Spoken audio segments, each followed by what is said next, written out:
fountain, dip your heart in the stream of life, let the pain and the sorrow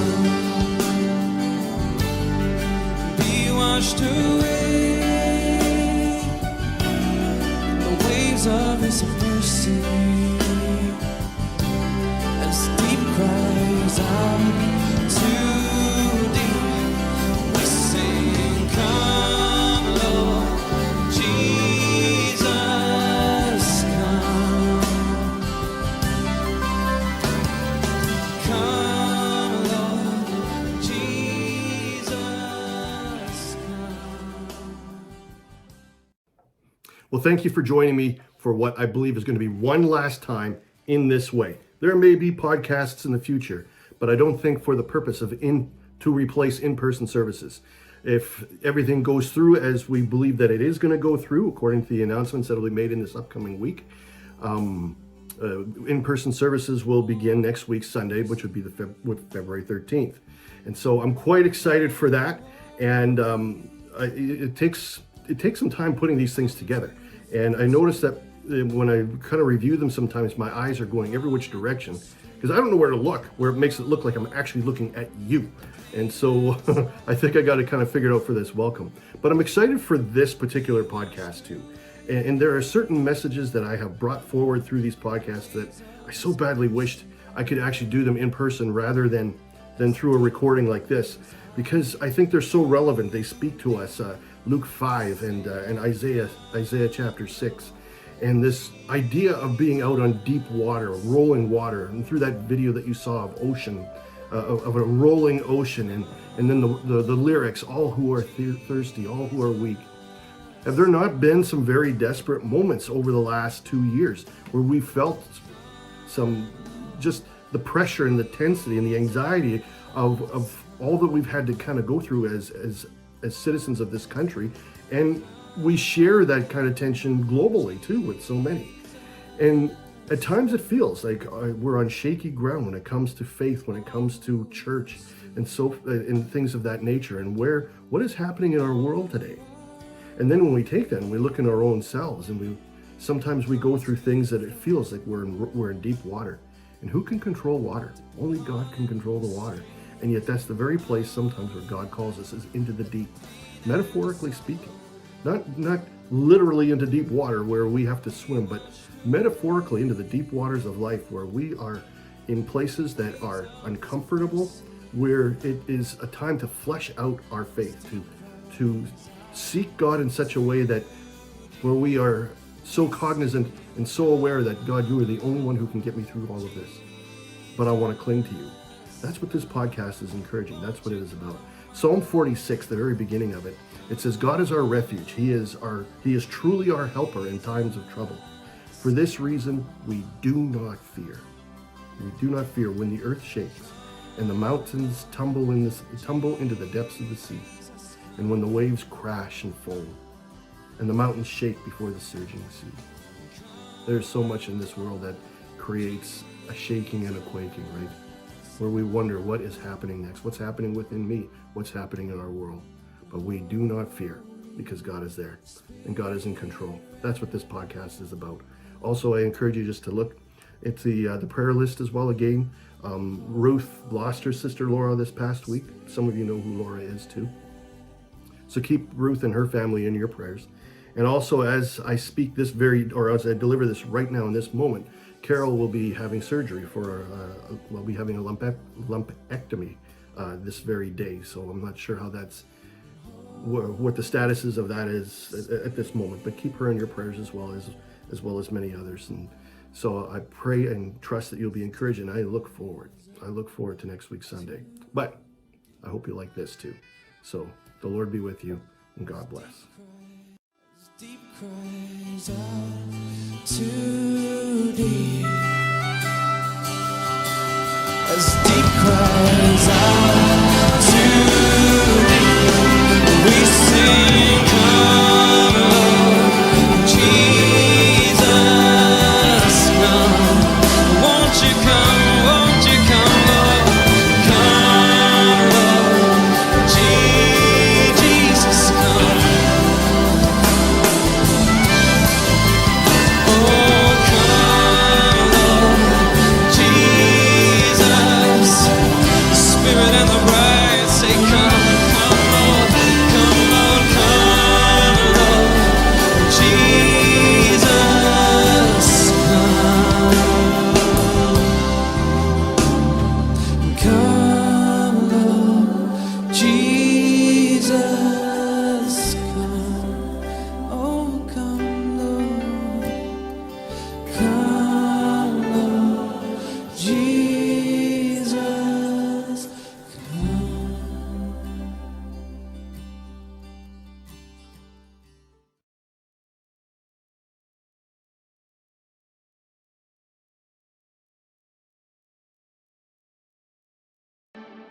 One day, as Jesus was preaching on the shore of the Sea of Galilee, a big crowd of people gathered.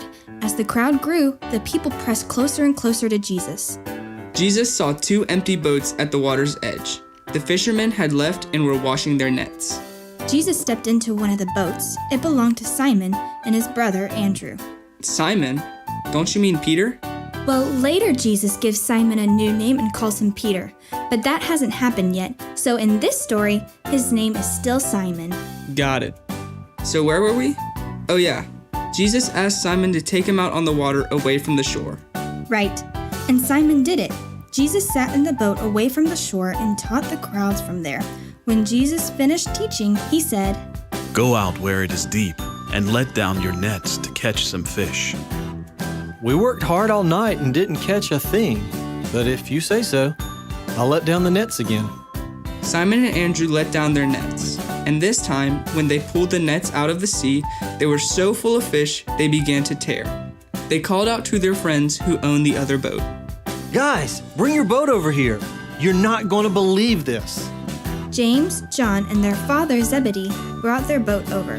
Soon, both boats were so full of fish, they almost sank. The fishermen were amazed. They knew Jesus had performed a miracle right in front of them. Simon fell to his knees. He was in awe. Simon saw how powerful Jesus was and knew he must have been sent by God. Oh Lord, please leave me. I don't deserve to be near you. I have disobeyed God. Don't be afraid. From now on, you'll be fishing for people. Jesus meant that from that day forward, they would be telling people everywhere about Jesus and his power. And because of that, many would choose to follow Jesus. When they got back to shore, Simon and his brother Andrew decided to follow Jesus. Their friends, James and John, left their boat with their father so they could follow Jesus too. Those 4 fishermen left everything behind so they could follow Jesus' example. They learned about Jesus, spent time with him, and discovered how to do everything the way Jesus did. And that's how Simon, Also known as Peter, along with Andrew, James, and John, became Jesus' very first disciples.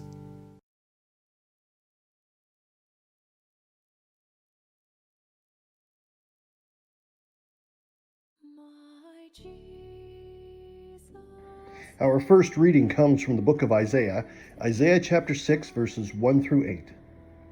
In the year of King Uzziah's death, I saw the Lord seated on a high, elevated throne. The hem of his robe filled the temple. Seraphs stood over him. Each one had 6 wings. With 2 wings they covered their faces. With 2 they covered their feet. And they used the remaining 2 to fly. They called out to one another, "Holy, holy, holy is the Lord of heaven's armies. His majestic splendor fills the entire earth." The sound of their voices shook the door frames, and the temple was filled with smoke. I said, "Woe to me, I am destroyed, for my lips are contaminated by sin, and I live among people whose lips are contaminated by sin. My eyes have seen the King, the Lord of heaven's armies." But then one of the seraphs flew toward me. In his hand was a hot coal he had taken from the altar with tongs. He touched my mouth with it and said, "Look, this coal has touched your lips. Your evil is removed. Your sin is forgiven." I heard the voice of the Lord say, "Whom shall I send? Who will go out on our behalf?" I answered, "Here I am. Send me." Our second reading is a gospel reading, and it comes from the book of Luke, Luke chapter 5, verses 1 through 11. Now Jesus was standing by the lake of Gennesaret, and the crowd was pressing around him to hear the word of God. He saw 2 boats by the lake, but the fishermen had gotten out of them and were washing their nets. He got into one of the boats, which was Simon's, and asked him to put out a little way from the shore. Then Jesus sat down and taught the crowds from the boat. When he had finished speaking, he said to Simon, "Put out into the deep water and lower your nets for a catch." Simon answered, "Master, we worked hard all night and caught nothing. But at your word, I will lower the nets." When they had done this, they caught so many fish that their nets started to tear. So they motioned to their partners in the boat to come and help them, and they came and filled both boats so that they were about to sink. But when Simon Peter saw it, he fell down at Jesus' knees, saying, "Go away from me, Lord, for I am a sinful man." For Peter and all who were with him were astonished at the catch of fish they had taken. And so were James and John, Zebedee's sons, who were Simon's business partners. Then Jesus said to Simon, "Do not be afraid. From now on, you will be catching people." So when they had brought their boats to shore, they left everything and followed him. I'll ever adore thee in heaven so bright. I'll sing with a glittering crown on my brow. If ever I loved thee, my Jesus, 'tis now.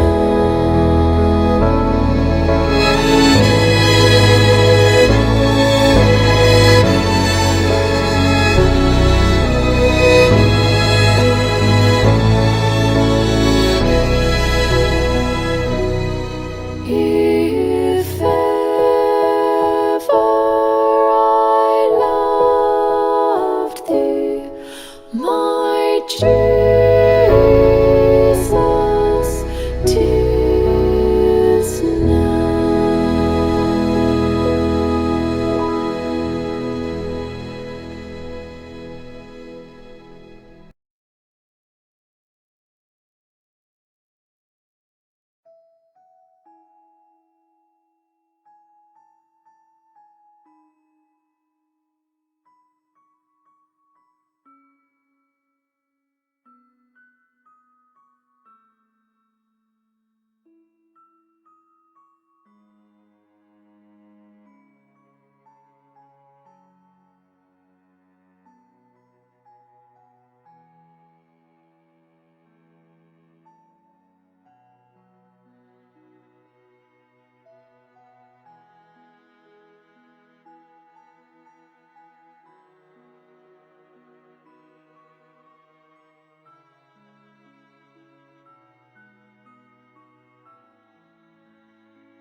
I looked around until I found a video like that you just kind of saw, that shows some of the Canadian scenery from across the country. At least with the entire video, I just used some clips that showed some awesome scenery from coast to coast in the prairies and so forth. And I'm a prairie person. I'm a prairie person through and through. And I kid myself from time to time that, kid myself in trying to convince myself, that maybe I'm something different than being a prairie kid, because I've lived 4 years in the Maritimes. I've been not 4 years, 4 months actually. I lived in the Maritimes, and I spent time on the Atlantic. It's true, and I did, and I fished the oceans. I fished the oceans for mackerel and cod, and even caught a shark, matey. And I've seen how the ocean waters can be this unpredictable, raging force, and I've seen the rolling seas. But you know what else? I've also been to Mexico. I've been to Mexico, 4 different cross-cultural youth mission trips I've been to. I've been to Tijuana. I've been to the Baja Peninsula, poverty-stricken areas. And, I've been to been to the Dominican and the Caribbean, man. I've been there. And so, I'm well traveled. And I'm very, very worldly. But I am a Canadian kid. I am a Canadian Midwestern prairie person. And that is what I am. And the truth of the matter is I get ill on the ocean every time I'm on it. And when I think that, and while I may think that I'm adventurous, maybe I am a little bit, I don't know. I'm pretty plain. I am still a Canadian prairie kid, a 52-year-old prairie kid. And while I've seen some really awesome things, I've seen some wonderful ocean sunsets. I've been on rolling waves, and I've seen the orcas. I've seen gray whales and beluga whales and the sea lions, and I've seen Caribbean evenings. I've seen Hawaiian luau's, and something, the people from those places, from places outside of, say, the Canadian Midwest, the Canadian prairies, they haven't experienced some of the things that we have. They haven't experienced Canadian or prairie thunderstorms, and they haven't seen maybe funnel clouds like we've seen them, or felt prairie heat like we have. They haven't seen the fields of golden wheat and the high cornfields that we have in the Canadian Midwest either. The vast lakes and streams of fresh water that are really the envy of the world. But there is one commonality that is constant in every place that I've ever been. And what it is that the glory of all that can be seen and experienced in other places or around this globe in some wonderful places, it all points to something, it all points to someone. It points to the grandeur of a creator of whom there is none other. And this is a huge emphasis, or a huge premise, that flows from our readings that were read just previously. And in Isaiah chapter 6, the prophet of Isaiah is given a vision by God. And quite a vision he was given, consisting of marvels, of celestial images of winged seraphim like angels, and with 6 different wings, flying with faces and feet covered, calling out to each other with these words: "Holy, holy, holy is the Lord of hosts. The whole earth is filled with his glory." And as they call out these words, the temple of which this prophet was standing within, it shook to the very foundation. And the entire building was filled with smoke. And the vision of God coming near in glory and grandeur, and his holiness is the cause for buildings and mountains to quake when God draws near. And when we are cognizant of his nearness, of his presence, we too will shake from his holiness. And like the seraphim, we too will likely cover our faces, bow. The holiness of God, there is none like our God. And this vision given to Isaiah came at a significant time. Israel just lost a king, King Uzziah, and a good king at that. King Uzziah was. Political life was all he really knew, too. He was anointed king at just 16 years of age, and served as king for 52 years. That's 5 decades. It's astounding. And he was good for those 52 years, and it's unheard of. A 52-year tenure that was stable, and stability, I would think or assume, would be marked with honesty, integrity, empathy, these kind of qualities. But when they are absent, those kind of qualities, there will most certainly be unrest, contentiousness, conflict, and the like. And we all know what that looks like, don't we? And so when King Uzziah passes away, there's some apprehension. What now? Who is going to replace King Uzziah? And there was concern and there was fear over which direction their world would take, or what direction their leadership might take, after experiencing 52 years of solid, wonderful, great leadership. And who could ever fill Uzziah's shoes? He was probably perceived to be this irreplaceable leader, this irreplaceable king. And men of integrity and men of or people of integrity during times of uncertainty, when the future seems unclear, like who's going to be there, who would stand in the gap, who's next in line. And this is the question that's being asked within these first few verses of Isaiah chapter 6. Is like, oh no, what are we going to do? And then in Isaiah 6, a powerful, immense deity makes himself known to the prophet who is speaking to us. This powerful, immense deity draws near to him. And the prophet, he shudders from just being in the very presence of such holiness that belongs to no other than our God, our Creator. And this prophet felt very small. He felt so very unworthy. And yet God doesn't turn away. God doesn't turn his back on him because of how he felt or the truth of what he may have felt. Rather, the mercy of God was poured over him. And he was told by God this, that your guilt is no more. Your sins are forgiven. And upon that, what became clear to the prophet that was while King Uzziah was now gone, now passed away, now with God, the future didn't really depend on who the next leader would be, on another king or on another queen. What mattered more was who will stand close to God, who will live in the presence of the Lord, who will walk, who will carry within them the love of God, who will share the love of God, proclaim the love of God, who will not be silent about our God. Who? And Isaiah, being so moved from what he had seen in his vision, his response is, me. I'll walk with the Lord. I'll walk with you, of whom there is no other. Here I am. Send me. There's such a theme of trust in Isaiah, trust. When the prophet in Isaiah 6 responds to when God says, whom shall I send? Here I am, send me. This response can only be made from trust.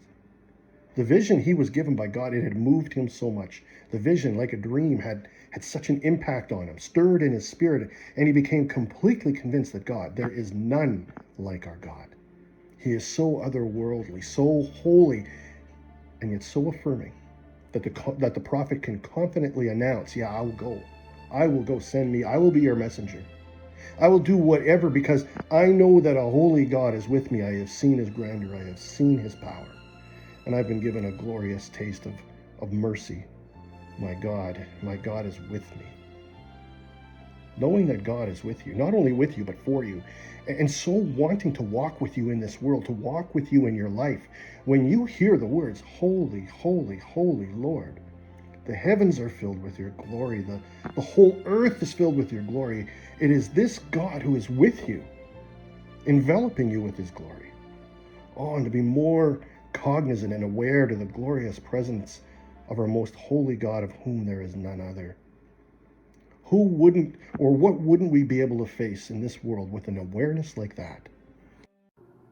As a prairie guy, as a prairie person, as I mentioned before, whenever I've been out on ocean waters, I don't know what it is. I don't know what it is at all. I just don't do well. I get queasy.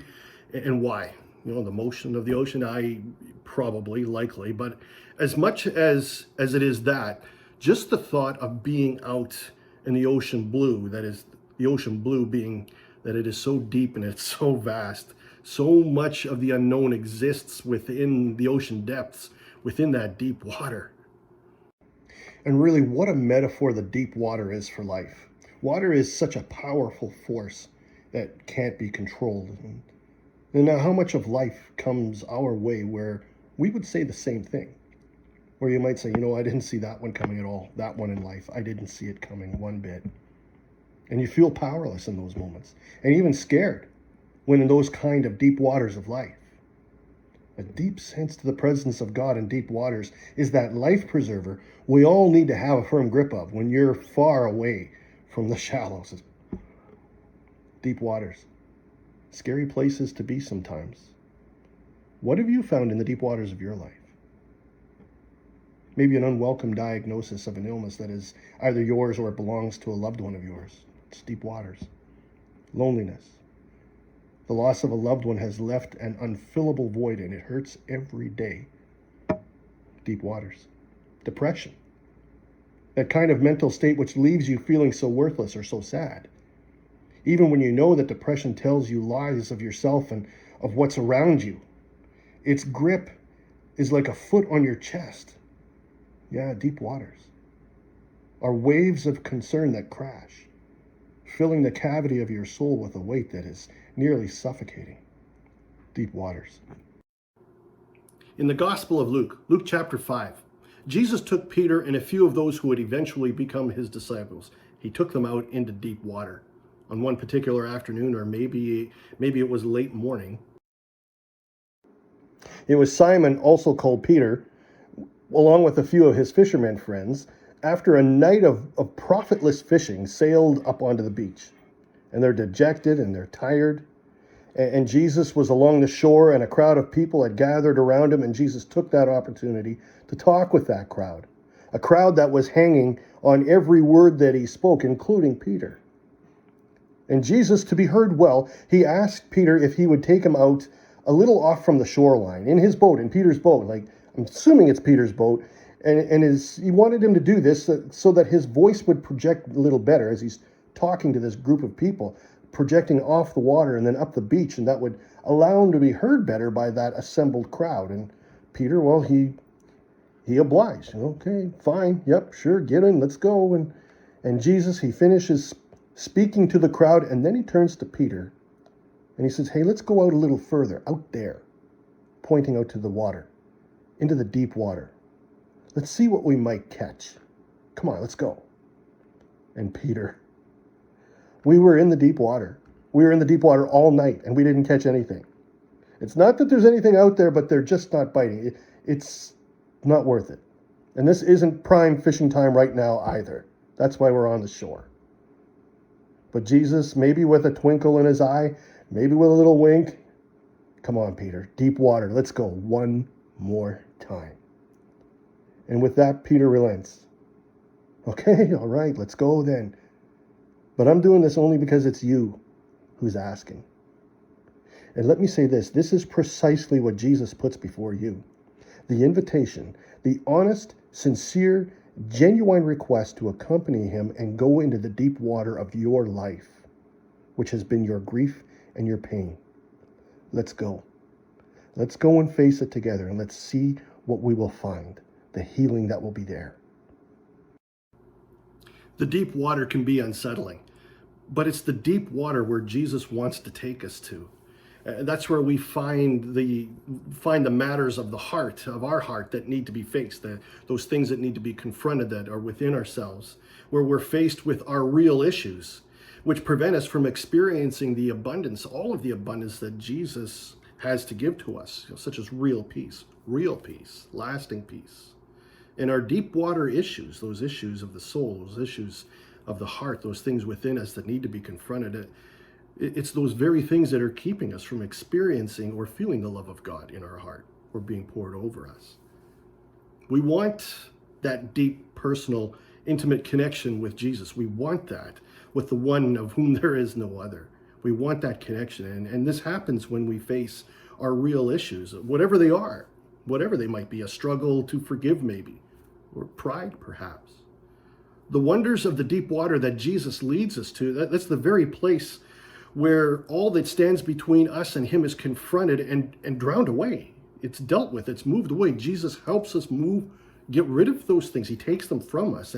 But that can only happen if we are willingly going to go out into the deep and go in honesty and with an open heart and with an open mind to face it all, as hard as that might be. No more running, no more hiding, no more pushing things aside or ignoring. And the assurance that comes when we make that step, when we decide to do this, is that Jesus is going along with us. And so you go with him. You go with him into the deep water of your life. Deep water. Sometimes that involves difficulty, like facing our fears, like facing our demons, our giants. And those decisions, they don't always feel like choices, do they? But those choices to face those kinds of things are actually opportunities for us. Hardship, even severe hardship. Faith is formed within those kinds of moments, within these kinds of things. Faith becomes a much more living part of us through those hard times, through those hardships. And the very means of entering into the presence of God, it's by faith. And the more our faith is stretched and challenged and grows, the more we sense the presence of God that's around us, within us. And that means discovering more of this great grand mystery of God, of whom moves with us into the deep, into these deep waters that make us feel so insecure. But he'll not let you drown. It's not easy, but there's reward, and there's a lot of mercy to be found. That day out in the deep water of Galilee, Simon, Peter, and others, they discovered the wonder of Jesus. A load of fish were caught, which represented abundance. It represented provision. There was so much fish that all of those who were gathered, not just in that boat, but along that shoreline, They had food for more than just one day. They had food for days now.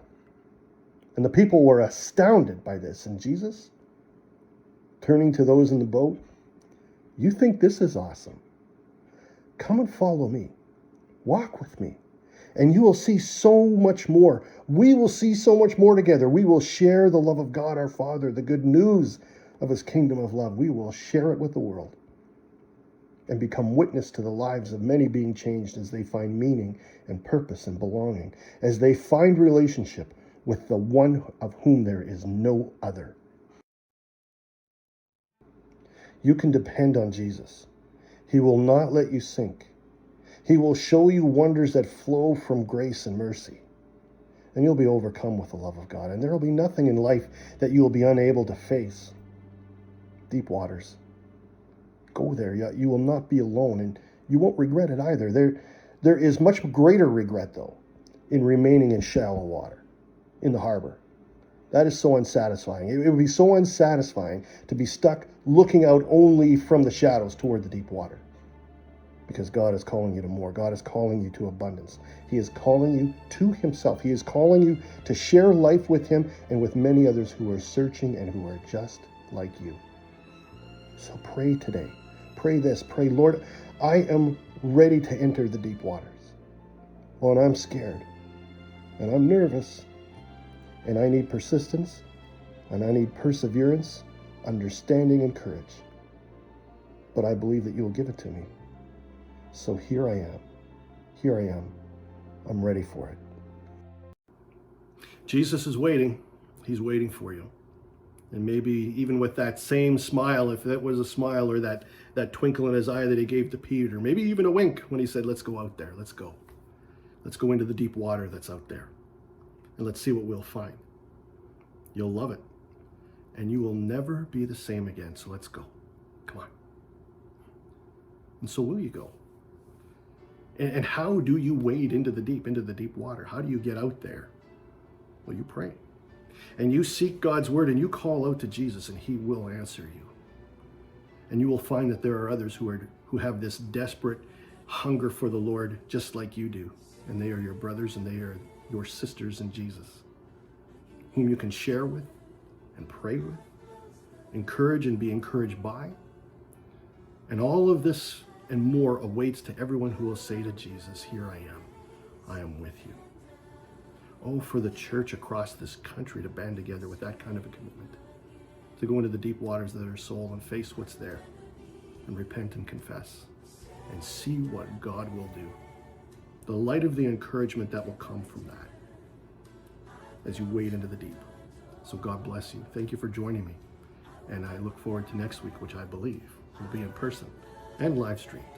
So God bless you as you move into the deep waters of your heart, the deep waters of your soul, and be filled.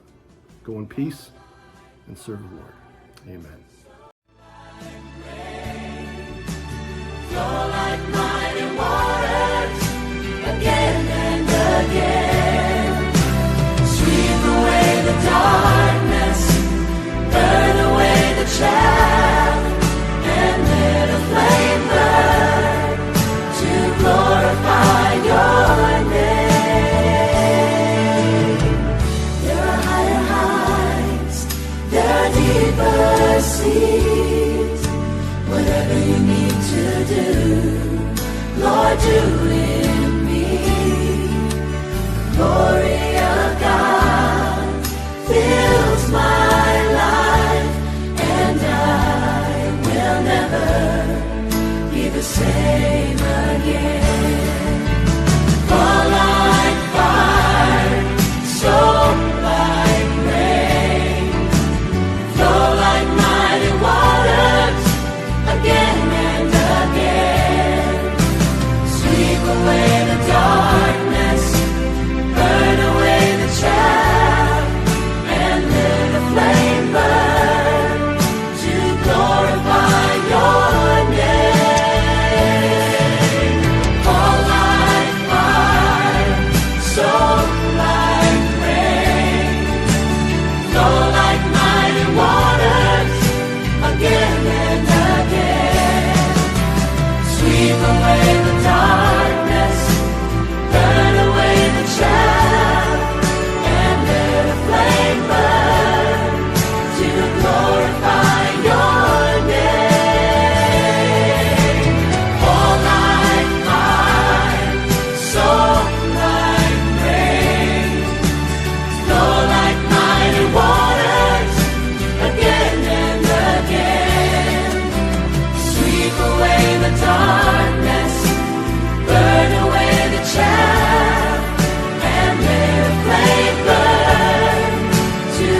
shame.